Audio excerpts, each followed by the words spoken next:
شفیق بن مسلمہ نے کہا کہ میں نے حذیفہ بن یمان رضی اللہ تعالیٰ عنہ سے سنا۔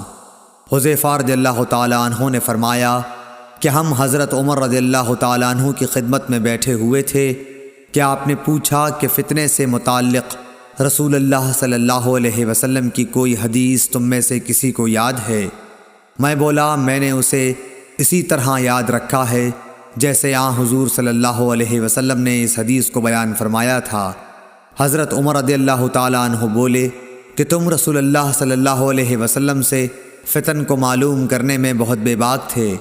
میں نے کہا کہ انسان کے گھر والے، مال، اولاد اور پڑوسی سب فتنے کی چیزیں ہیں، اور نماز، روزہ، صدقہ، اچھی بات کے لیے لوگوں کو حکم کرنا اور بری باتوں سے روکنا ان فتنوں کا کفارہ ہیں۔